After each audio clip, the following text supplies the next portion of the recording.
Good evening all of you, good evening. तो जैसा कि आप सभी बच्चों को पता है कि हम लोग जो है क्लास 10th का विषय गणित और चैप्टर 6 त्रिभुज जो है ट्रायंगल जो है पढ़ाई कर रहे थे। और इस चैप्टर में जो है हमने लास्ट क्लास में पढ़ा था प्रमेय 6.1। क्या पढ़े थे? प्रमेय 6.1। तो प्रमेय 6.1 में हमने जो पढ़ा था उसी पे आधारित ये सवाल है। आप सभी बच्चे इसे सॉल्व कीजिए, बहुत ही महत्वपूर्ण सवाल है। ठीक है, क्यू आर पार्लेल है यहाँ पे एस टी का, यानी ये जो क्यू आर है वो क्या है? समानांतर है एस टी का। ठीक है, तो आप क्या कीजिए, इसमें जो है क्यू एस का मान निकालना है, यानी ये लंबाई क्या होगा आपको मान निकालना है।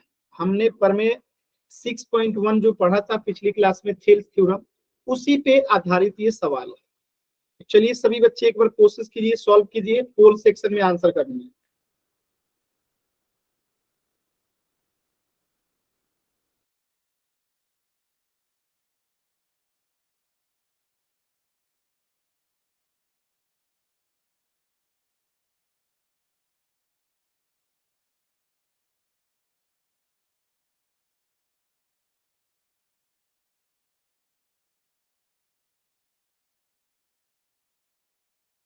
सॉल्व कीजिए सभी बच्चे एकदम आराम से, ध्यान से।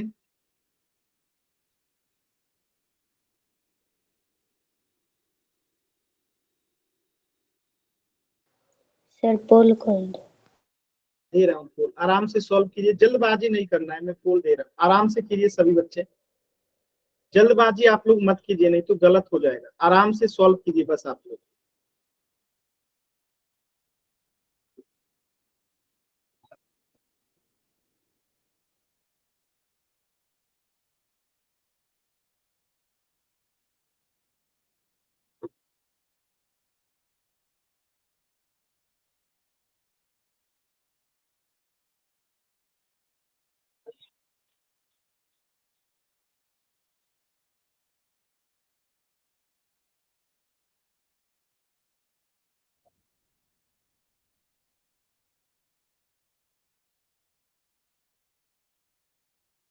सॉल्व कीजिए एकदम आराम से, सभी बच्चे पोल सेक्शन में आंसर करेंगे।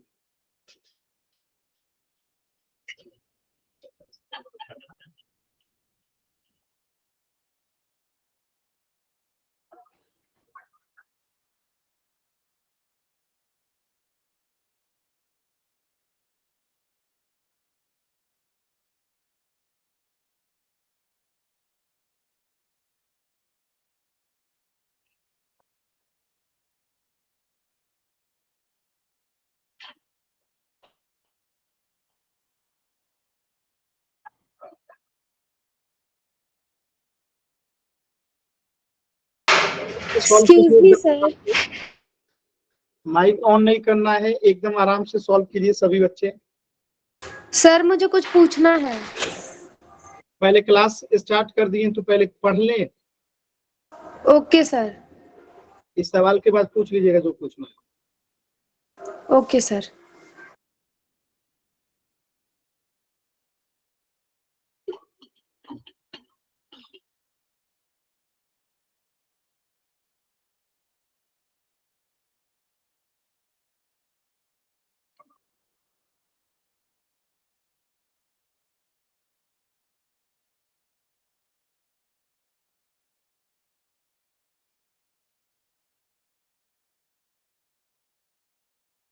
आप लोग इतना लेट क्लास के ज्वाइन करते हैं, समय से क्लास क्यों नहीं जुड़ते हैं?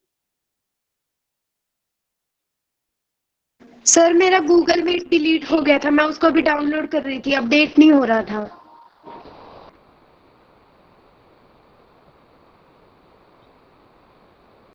सॉल्व कीजिए सभी बच्चे।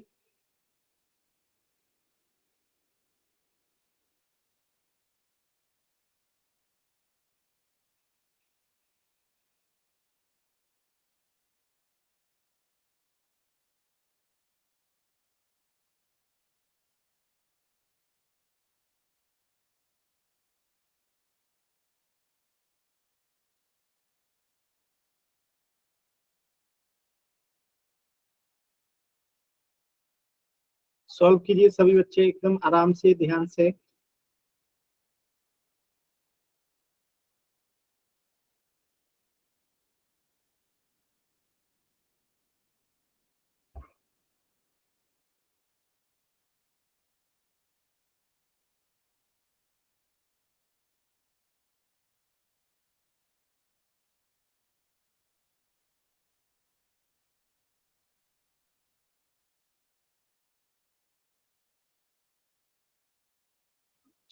देखिए कैसे सॉल्व करेंगे, इसे ध्यान से समझिएगा। लास्ट की 20 सेकेंड है, लास्ट की 20 सेकेंड है, सभी बच्चे आंसर करेंगे। सिर्फ एक बच्चे का आंसर गलत है, बाकी सभी का सही है। बस एक बच्चे का और आंसर गलत है। सॉल्व कीजिए जल्दी से, फुल सेक्शन में आंसर करना है। दो बच्चों का आंसर गलत हो गया।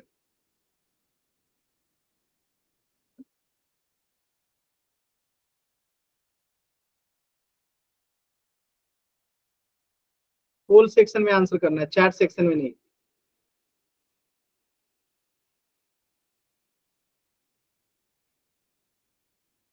लास्ट के 10 सेकेंड। 10, 9, 8,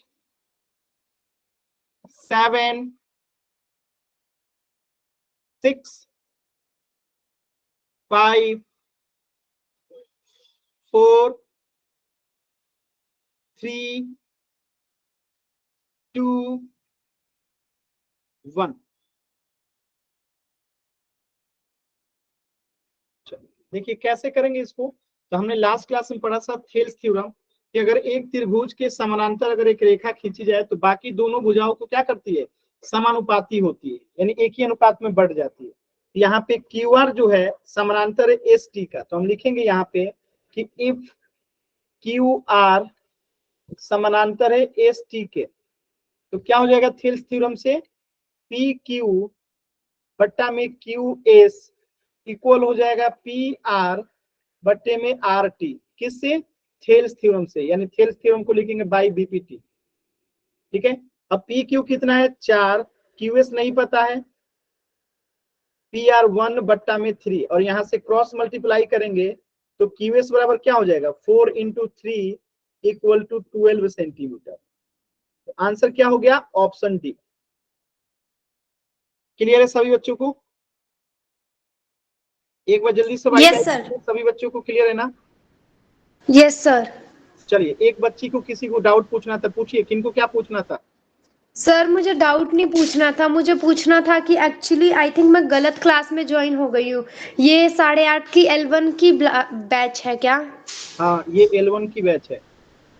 क्योंकि हम अभी ना कल प्रोबेबिलिटी पढ़ रहे थे लास्ट क्लास में। आप L2 की हैं। नो सर, मैं L1 की ही हूँ, लेकिन मुझे ना कोई और सर पढ़ाते थे, लेकिन आज ना हमारी क्लास पे ये वाला लिंक आया है। चल ठीक है, अब इसका जवाब मेरे पास तो नहीं है अभी। चलिए, तो इस प्रश्न का उत्तर होगा ऑप्शन डी। तो आज हम लोग पढ़ेंगे प्रमेय 6.2 थ्योरम 6.2। और थ्योरम 6.2 क्या कहता है, एकदम ध्यान से समझिएगा। थ्योरम 6.2 कहता है कि यदि किसी एक रेखा किसी त्रिभुज के दो भुजाओं को, तो एक त्रिभुज बना लेते हैं पहले।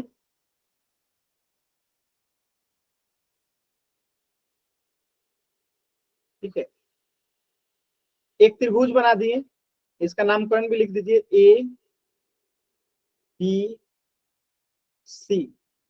कह रहा है यदि एक रेखा किसी त्रिभुज की दो भुजाओं को एक ही अनुपात में कट करे, यानी एक रेखा ले लीजिए जो कि दो भुजाओं को यानी ए बी और ए सी को बराबर अनुपातों में कट करे।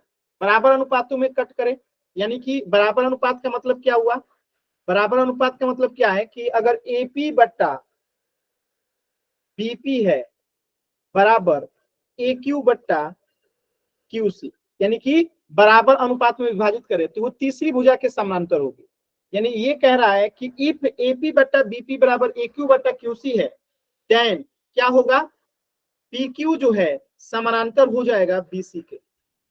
यानी थेल्स थ्योरम का ये कन्वर्जन है, विलोम है थेल्स थ्योरम में कहता है कि ये दोनों रेखाएं अगर समानांतर है तो भुजाएं क्या होंगी, समानुपाती होंगी। लेकिन यहाँ पे कह रहा है कि समानुपाती है तो भुजाएं समानांतर होंगी। ठीक है, तो एकदम चीजें सेम है। क्लियर है आप लोगों को? यही है 6.2 कि यदि एक रेखा किसी त्रिभुज की दो भुजाओं को यानी ए बी और ए सी को यहाँ पे क्या कर रही है, विभाजित कर रही है, तो वो तीसरी भुजा के समानांतर होगी, यानी पी क्यू और बीसी की समानांतर होगी। तो अब देखिए यहां से क्वेश्चन कैसे पूछा गया है। आपके सामने एक क्वेश्चन है, ध्यान से देखिए और कोशिश कीजिए सॉल्व करने के लिए, फिर पोल सेक्शन में करते हैं।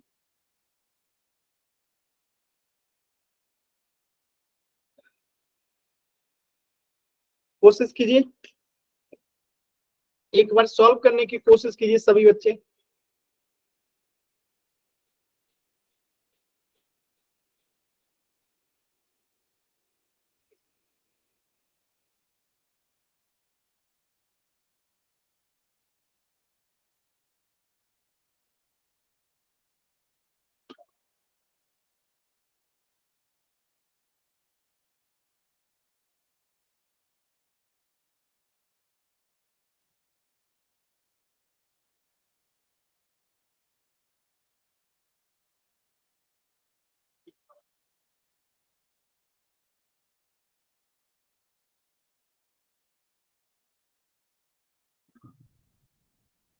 सॉल्व कीजिए सभी बच्चे एकदम आराम से, ध्यान से।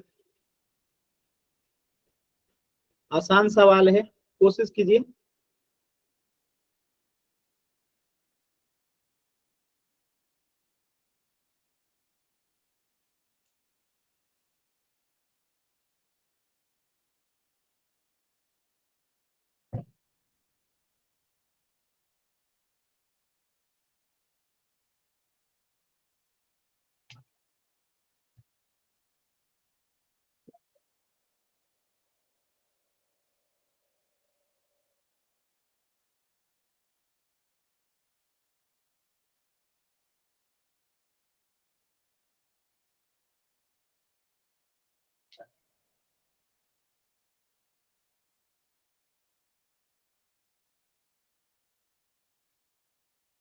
कोशिश कीजिए सभी बच्चे।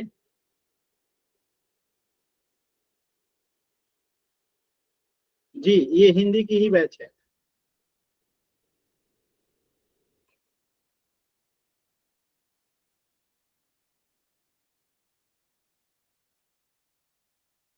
हो गया सर। देखिए कैसे करेंगे, कह रहा है कि एक ट्रेंगल है एबीसी, तो एक ट्रेंगल बना दीजिए एबीसी।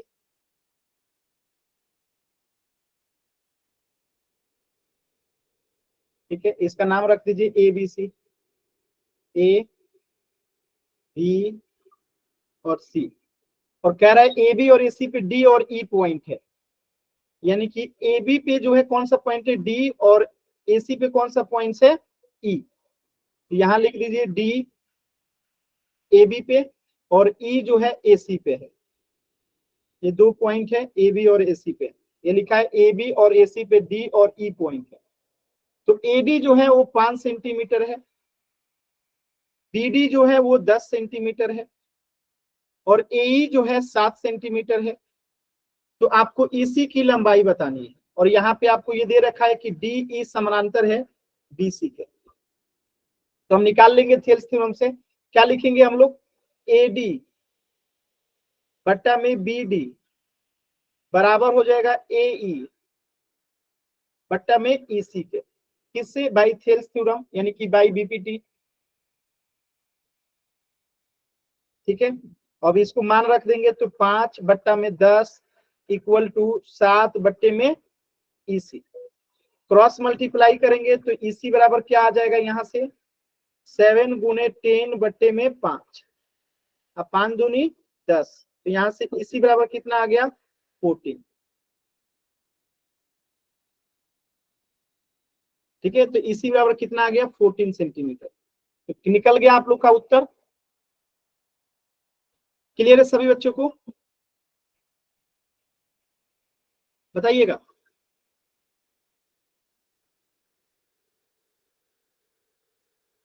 क्लियर है सभी बच्चों को, आगे करें। अच्छा, क्वेश्चन नंबर 8 कीजिएगा पोल सेक्शन में, एकदम ध्यान से, जल्दबाजी मत कीजिएगा, एकदम ध्यान से आराम से कीजिएगा।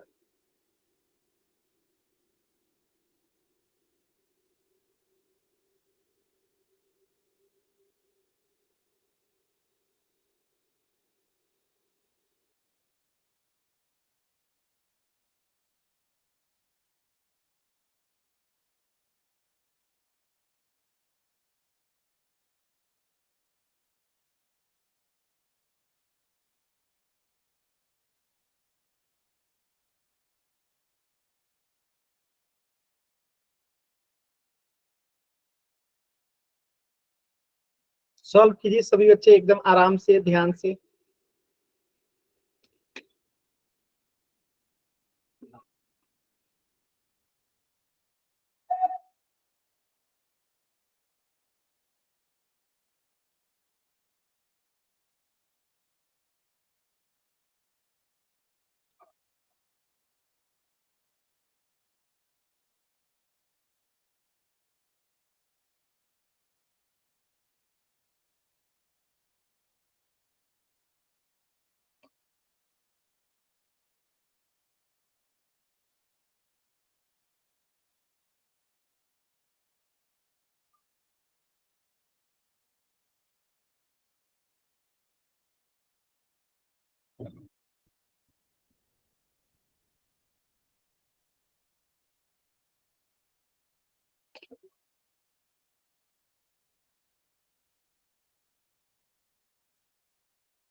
सॉल्व करके पोल सेक्शन में आंसर करेंगे सभी बच्चे।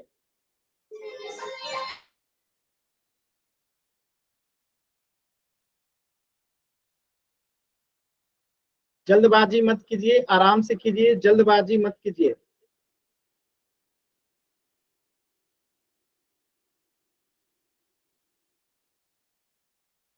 देखिए 2 बच्चों का गलत हो गया, जल्दी जल्दी में आप लोग गलत कर रहे हैं।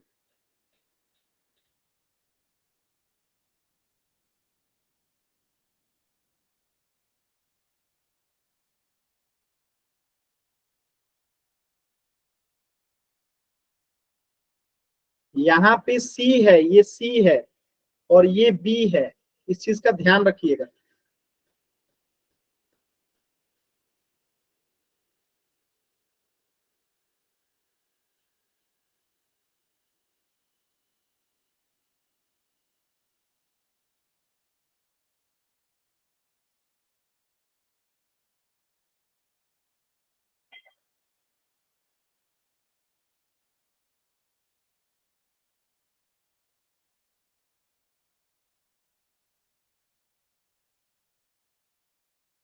लास्ट के 30 सेकेंड।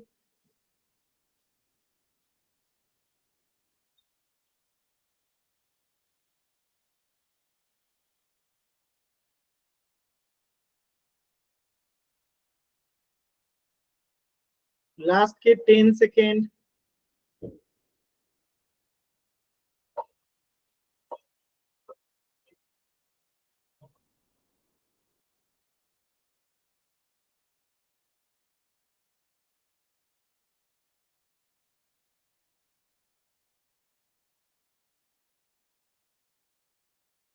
10, 9, 8, 7, 6, 5, 4, 3, 2, 1।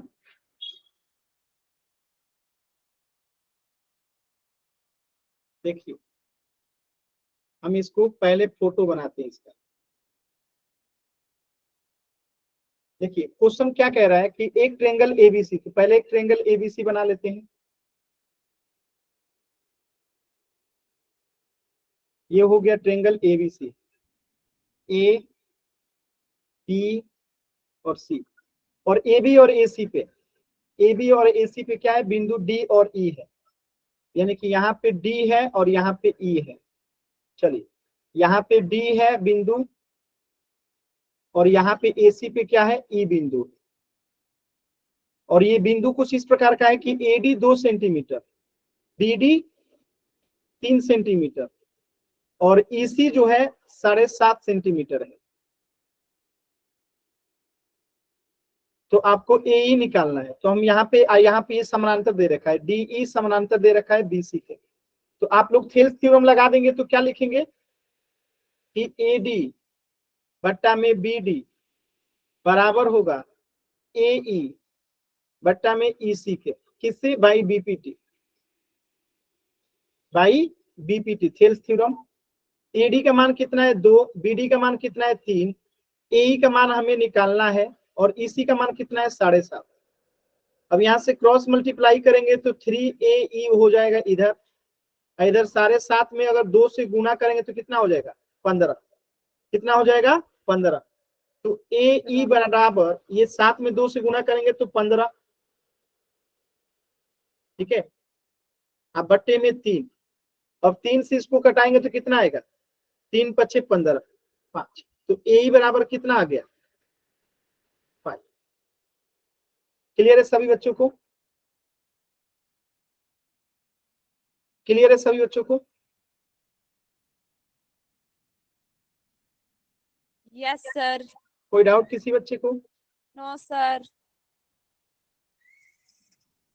चल, तो इस प्रश्न का उत्तर हो जाएगा ऑप्शन सी। अब देखिए अगला थ्योरम है आपका थ्योरम 6.3, और थ्योरम 6.3 क्या कहता है, ध्यान से समझिएगा। देखिए कहता है यदि दो त्रिभुजों में संगत कोण बराबर हो, यानी कि एंगल ए बराबर हो एंगल डी के, एंगल बी बराबर हो एंगल ई के, और एंगल सी बराबर हो एंगल एफ के, तो उनकी संगत भुजाएं एक ही अनुपात में होती हैं, यानी अगर कोण बराबर है तो भुजाएं समानुपाती होती हैं, और इसीलिए ये त्रिभुज क्या होते हैं, समरूप होते हैं। तो इसी को हम लोग कहते हैं एंगल एंगल एंगल समरूप कसौटी। यानी कि अगर आपके सामने ऐसे एक क्वेश्चन आ जाए, ध्यान से देखिएगा, कुछ इस प्रकार का,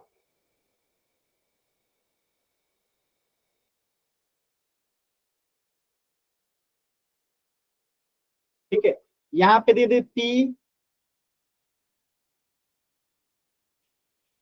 Q R A B C, और इसमें कह रखा हो आपका कि एंगल बी जो है वो 90 डिग्री का है, और एंगल यहाँ पे बी जो है वो भी 90 डिग्री का है, और ये एंगल जो है वो 60 डिग्री का है, और ये एंगल जो है 30 डिग्री का है। ऐसे ये एंगल जो है आपका 60 डिग्री का है, और ये एंगल जो है आपका 30 डिग्री का है, ठीक है। तो आपसे पूछेगा, ठीक है, कि ये दोनों ट्रायंगल समरूप है कि नहीं, अगर है तो किस आधार पे है, तो आपका जवाब क्या होगा कि ये दोनों त्रिभुज समरूप है कि नहीं है, और है तो किस कसौटी से, यानी किस आधार पे ये समरूप है।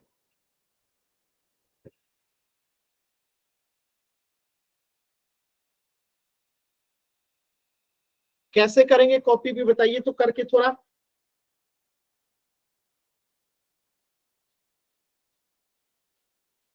बताइए क्या बताना सर? ये समरूप है कि नहीं है, अगर है तो कैसे है।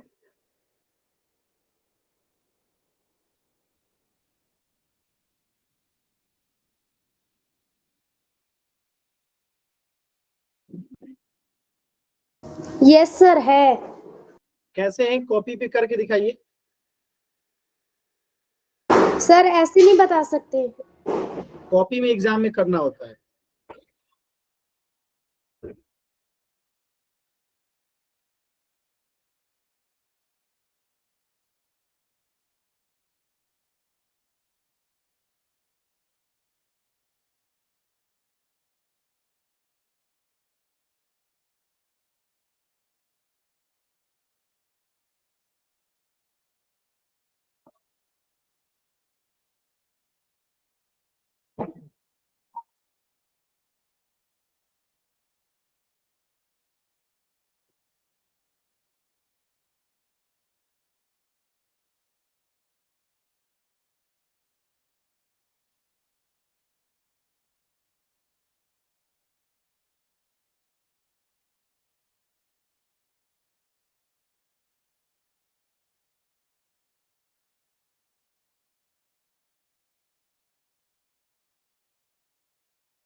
चल देखिए, वेरी गुड वेरी गुड, कुछ बच्चों ने एकदम वेरी गुड, बहुत अच्छा किया।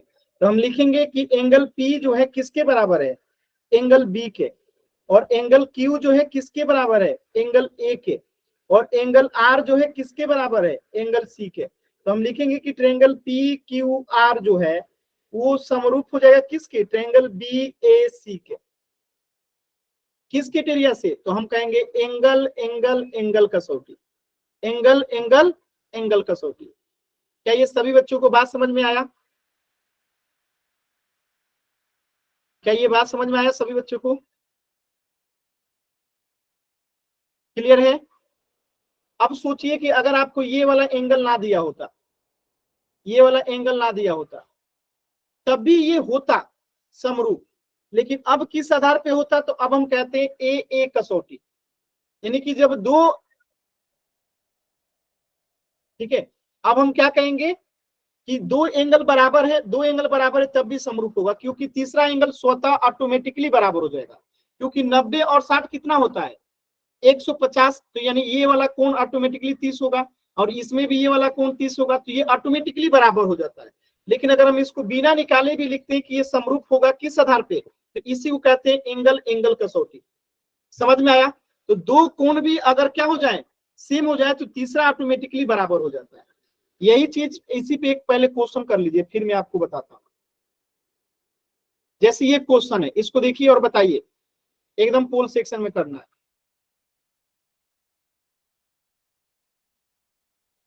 पहले क्वेश्चन कर लीजिए, फिर मैं समझाता हूं।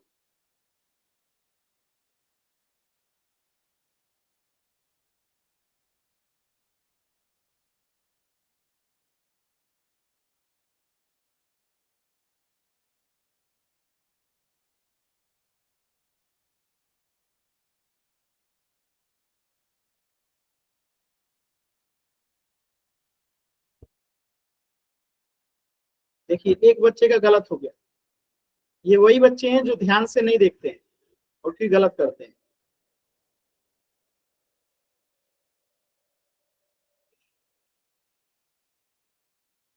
दो बच्चों का गलत हो गया, इतने आसान सवाल को भी दो बच्चों ने गलत कर दिया।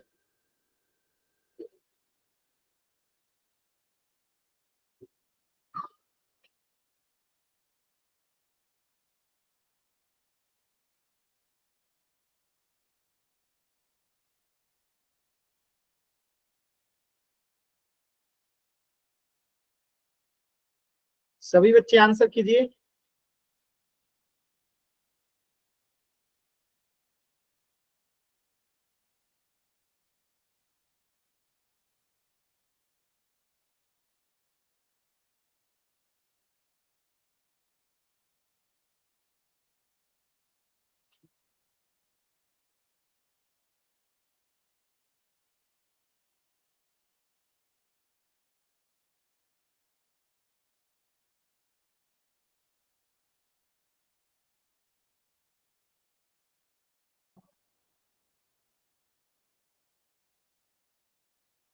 लास्ट के 20 सेकेंड।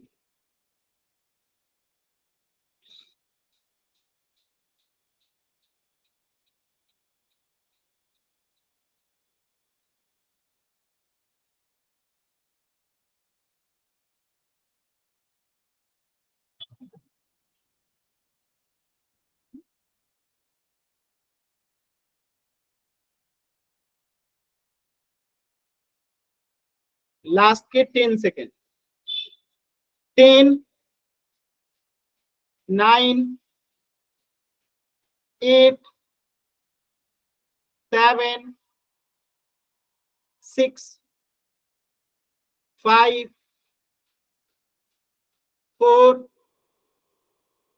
3, 2, 1।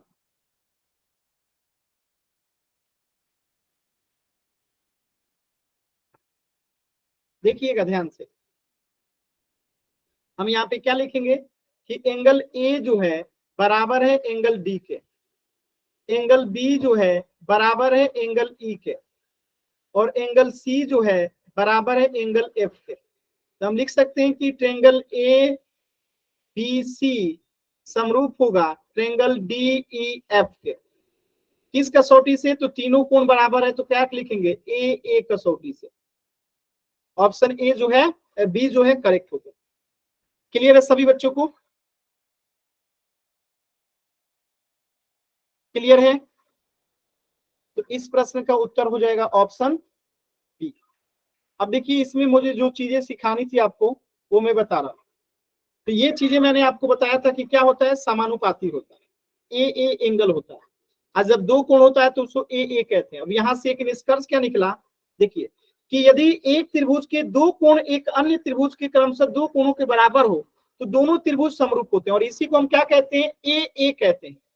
यानी कि जैसे एंगल ए यहाँ पे जो है इक्वल है एंगल डी के, और एंगल बी जो है इक्वल है एंगल ई के, यानी दो ही कोण बराबर है, तीसरे का पता नहीं है, तो ये automatically triangle A B C समरूप हो जाएगा ट्रेंगल DEF के।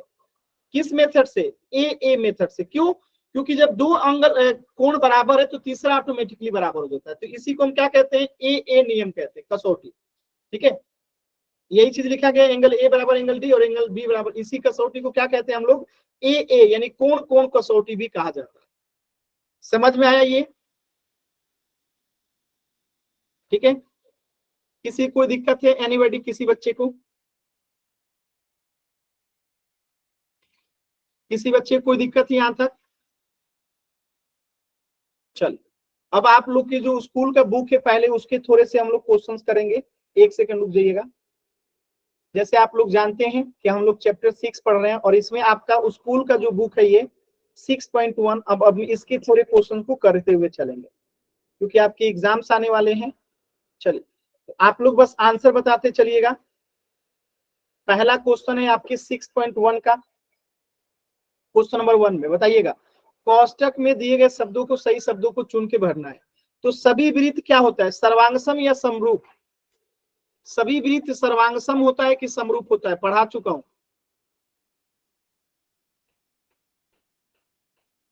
बताइए। सर सर, ऐसे सिमिलर ही होता है, बताना है। सिमिलर। समरूप होते सर। सभी वृत्त हमेशा समरूप होते हैं। सर्वांगसम क्यों नहीं होता है? क्योंकि मान लेते ये छोटा वृत्त ये बड़ा वृत्त, ये सर्वांगसम होगा? नहीं होगा, क्योंकि इसमें आकार जो है सेम है लेकिन साइज अलग अलग है। जब साइज अलग अलग है तो वो सर्वांगसम नहीं होगा, क्या होगा? समरूप होगा। इसीलिए हमेशा कोई भी वृत्त हो दोनों हमेशा समरूप होता है। तो आंसर क्या होगा? समरूप। चलिए क्वेश्चन नंबर 2 देखिएगा, सभी वर्ग जो है समरूप होते हैं कि सर्वांगसम? चैट सेक्शन में बताना है, समरूप या सर्वांगसम।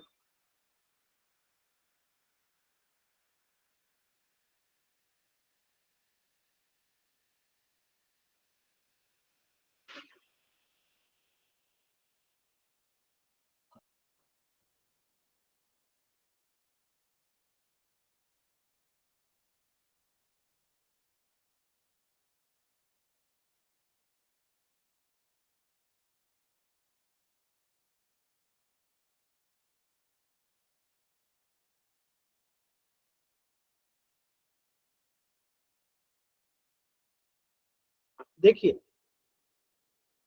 यहाँ पे अगर ध्यान से देखेंगे तो जैसे मान लेते हैं कि ये एक वर्ग है और ये भी एक वर्ग है, तो ये दोनों क्या हो जाएंगे? समरूप हो जाएंगे हमेशा। लेकिन क्या ये सर्वांगसम होंगे? नहीं होंगे, क्योंकि ये छोटा ये बड़ा है, साइज अलग अलग है, तो ये हमेशा क्या होते हैं? समरूप होते हैं। ठीक है, सर्वांगसम नहीं होगा। क्वेश्चन नंबर 3 बताइएगा, सभी कौन से त्रिभुज हमेशा समरूप होते हैं? कौन से प्रकार के त्रिभुज हमेशा समरूप होते हैं?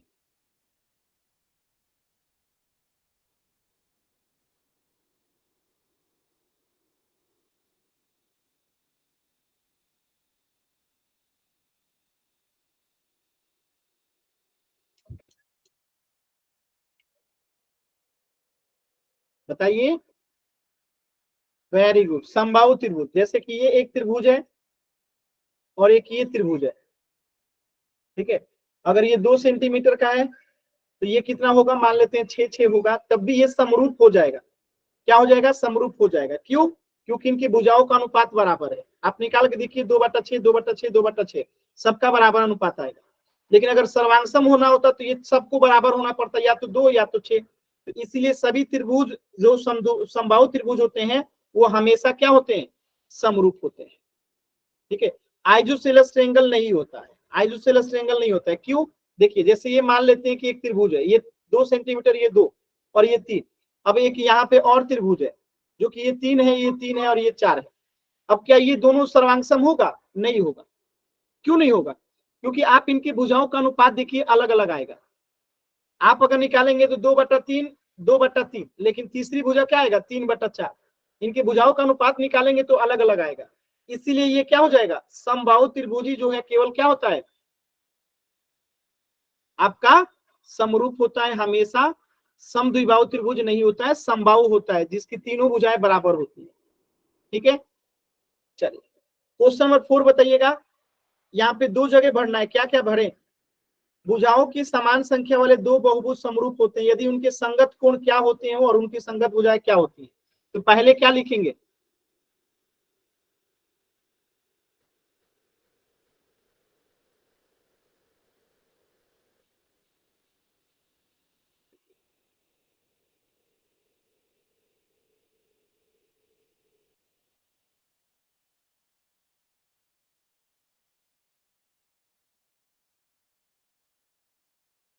पहले क्या लिखेंगे?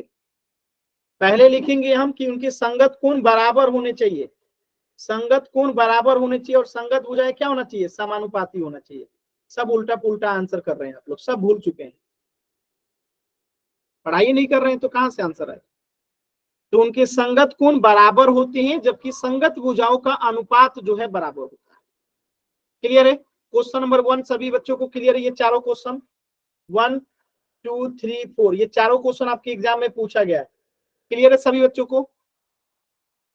बताइए, किसी बच्चे को क्वेश्चन नंबर 1 में दिक्कत है? एनीवन? ये हो गया, ये भी हो गया, ये भी हो गया। चलिए क्वेश्चन नंबर 2 देखिए, समरूप आकृतियों का एग्जाम्पल देना है। बताइए क्या देंगे समरूप आकृतियों के एग्जाम्पल में?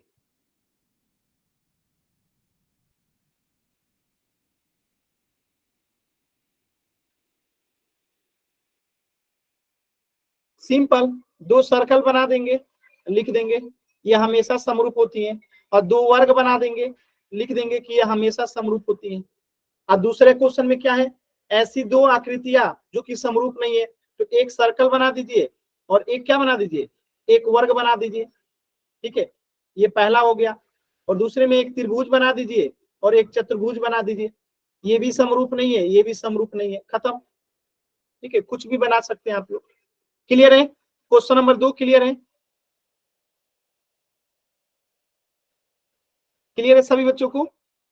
चलिए क्वेश्चन नंबर 3 देखिए और आंसर बताइए। क्वेश्चन नंबर 3,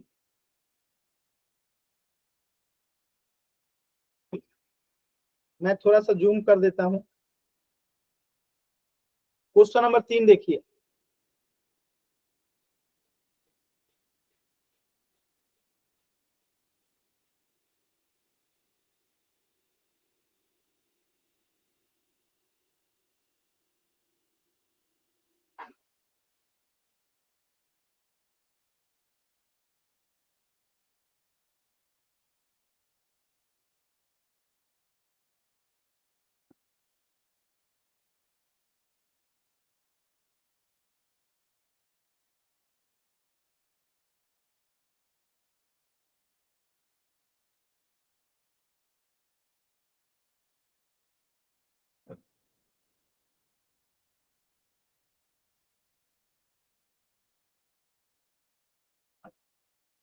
हम क्या कहेंगे यहाँ पे कि यहाँ पे देखिए भुजा का अनुपात तो है, ये 1.5 ये 3 यानी 1/2, ये भी 1.5 और ये भी 3 1/2, ये 1.5 और 3 ये भी 1.5 और 3, यानी कि भुजा तो अनुपात में है यानी समानुपाती है, लेकिन एंगल जो है बराबर नहीं है। क्यों? क्योंकि आप देख सकते हैं इसका एंगल जो है, इसमें प्रत्येक कोण 90 डिग्री का दिख रहा है, प्रत्येक कोण जो है 90 डिग्री का है।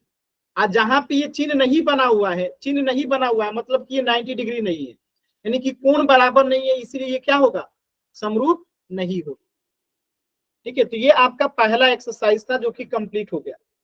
ये आपका एक्सरसाइज 6.1 था। इस क्वेश्चन में किसी को कोई डाउट है इस एक्सरसाइज में? No sir. आसान है ना? 6.1 पूरा Yes, कंप्लीट sir. हो गया।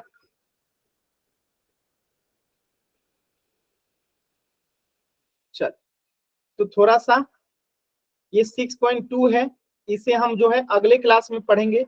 ये आपका होमवर्क है, लेकिन इसे नोट कर लीजिए, आपको करके लेके आना है। आप इसको होमवर्क कीजिए, थोड़ा नोट तो पहले इसको आपको करके लेके आना है घर से, ठीक है? इसको आपको घर से करके लेके आना है। Okay, sir.